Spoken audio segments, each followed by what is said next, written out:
Self-sabotage. Names changed to protect the foolish and insane. Part 1. The emotional roller coaster. Gary is his own worst enemy. I would sit in amazement day after day as I watched him wage wars on himself. Sure, sometimes he'd be yelling at his girlfriend or the person at work who he felt didn't show him enough respect. But for the most part, he wasn't fighting them so much as he was simply just compelled to continuously create drama in his own life. Why did he do this? The first place I lived in Las Vegas was a huge 10,000 square foot mansion. The guy who owned the mansion had a son who lived there for free, and that son rented out the rooms to make money. That's where I met Gary. We were both renting rooms there. One day, Gary and his girlfriend, Melinda, had a big fight, and I had a front row seat to the action.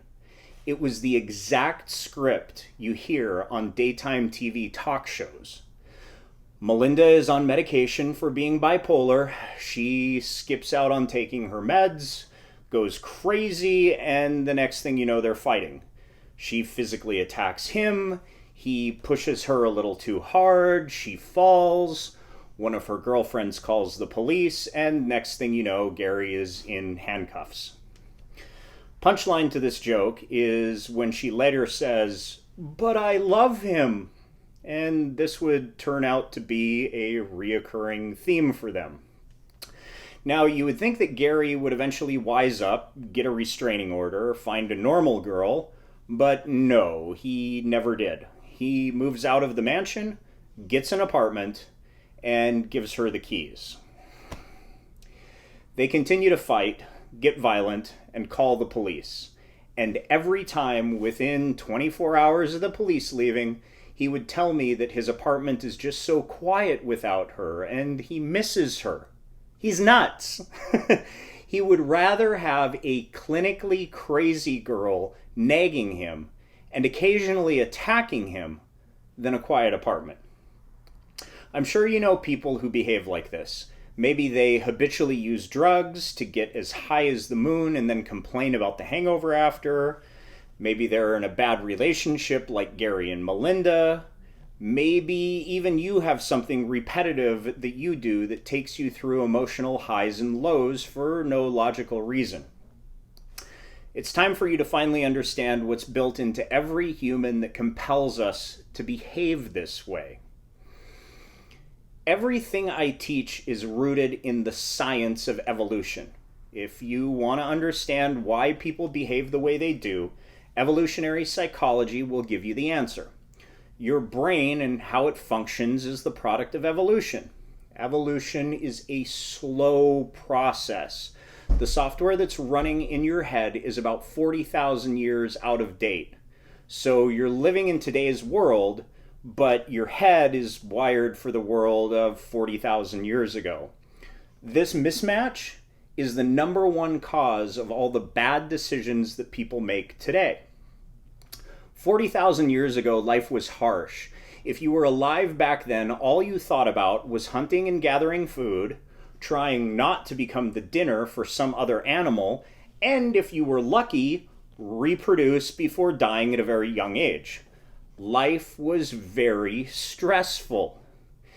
It was programmed into you that survival and huge emotional swings went hand in hand. The reason we developed this over 40,000 years ago was because it was an advantage to us back then. Your ancestors craved situations like this because it was to their benefit. There were two options back then. Option 1. Cower in the back of a cave, too scared to leave to gather food or hunt. They sit there until they get so weak that they either just die or the first fierce animal that finds them has no problem making dinner out of them. This group dies out quickly.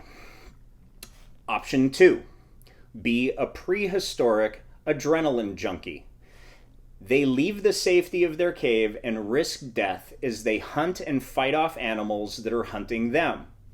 As they participate in these feats of bravery and stupidity, they find women willing to mate with them, some of whom already have mates who may try to kill them for stealing their women.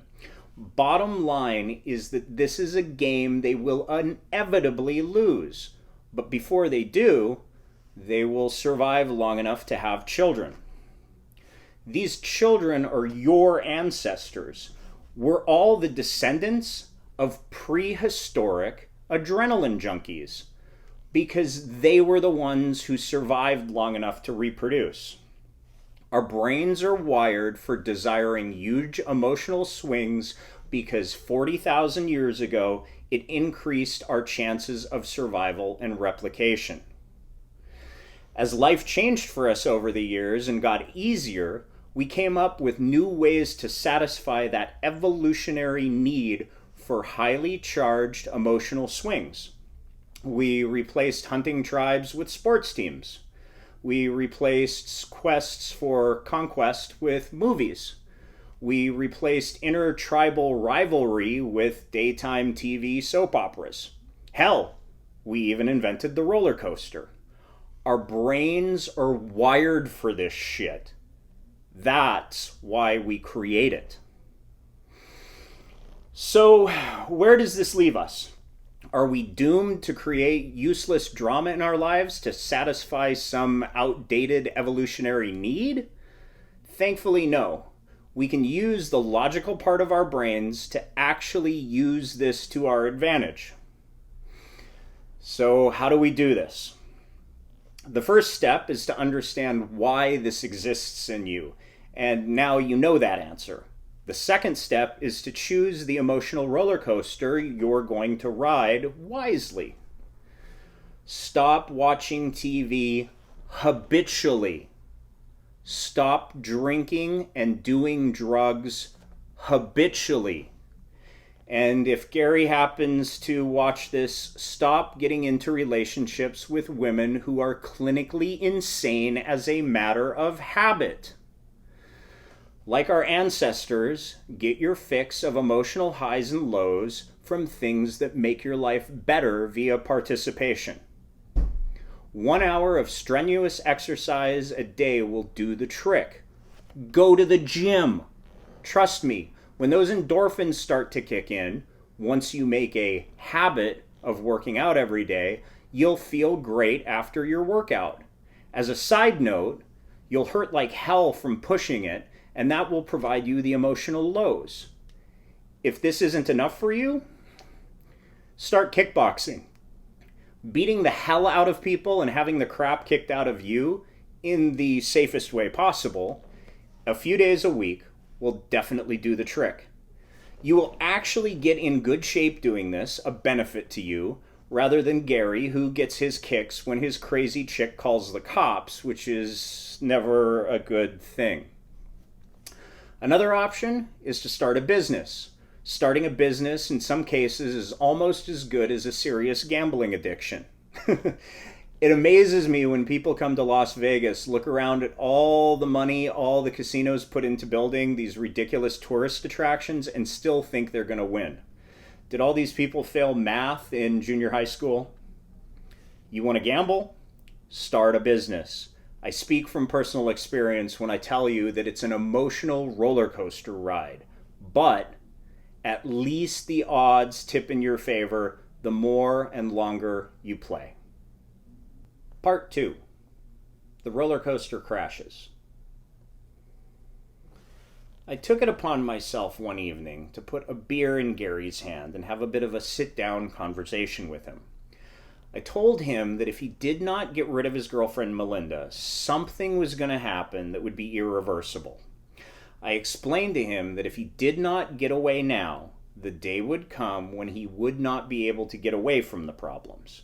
And that's where our story picks back up with these two. The point of no return. One of the benefits of dating a crazy girl is that the crazier they are, the better they are in bed. This was something that Gary not only knew, but enjoyed frequently. The biggest problem with Gary's enjoyment of this was that he enjoyed it without the use of a condom. Not smart. Melinda's idea of birth control was abortion, and she had already had 5 of them with Gary. What had not occurred to him was this: what would result if the day came that she got pregnant and decided not to have an abortion? The day finally came when Gary decided he had had enough of Melinda. He told her they were finished, and he was serious about it. What Gary did not know, however, was that by the time he told her this, she was pregnant again. So what did Melinda decide to do to keep Gary in her life? Simple answer: don't have another abortion. Having his child would guarantee that he was in her life permanently. Gary having a child with Melinda would also guarantee that this child would turn out just as crazy as she is. The surprises that Gary had not considered just kept on getting better. So what happened over the next 9 months? Interesting things. I'll give you the highlights. Melinda, crazy as ever, and now with the added bonus of the out-of-control emotions that a pregnant woman has, ruined a perfectly good frying pan over Gary's head.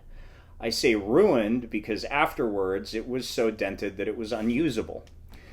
Gary got lucky with that. No permanent brain damage, although considering the decisions this guy made, I question whether his brain ever did work correctly.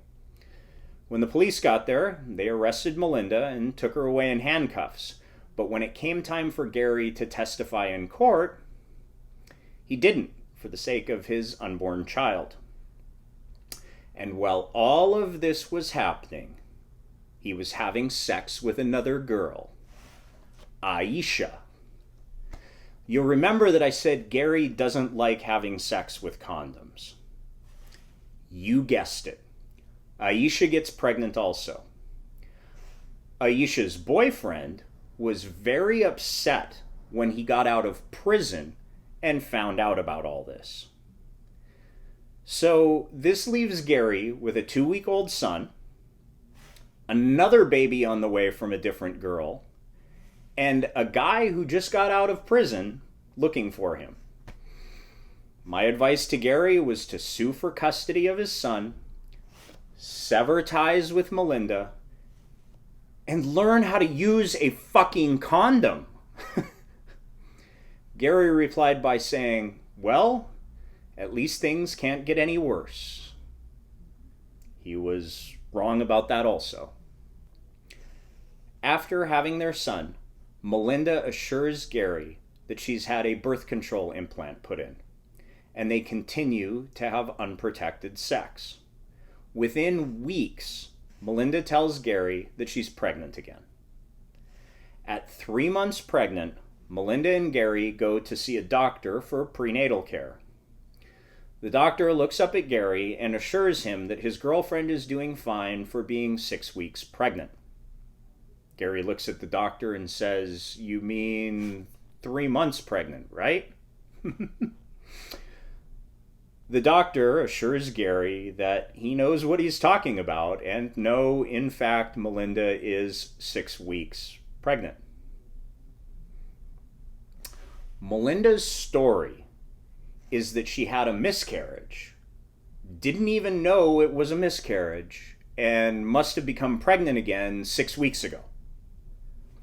This is the type of insanity that you just can't make up or believe actually happened either.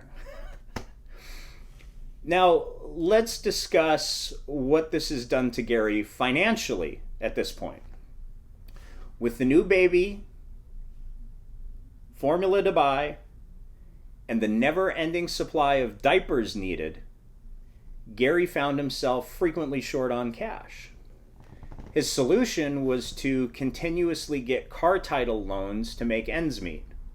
This worked for a while until the day that he could not make the high interest payments and they took his car. So how did Gary get to work every day? Melinda drove him every morning and picked him up every night, spending the whole time nagging him about how he needs to figure out how to buy a car. The irony was that Melinda wasn't working either. She was on unemployment and disability at the time. It's hilarious to me to know that a leech on the system like Melinda would continuously nag Gary about not making enough money.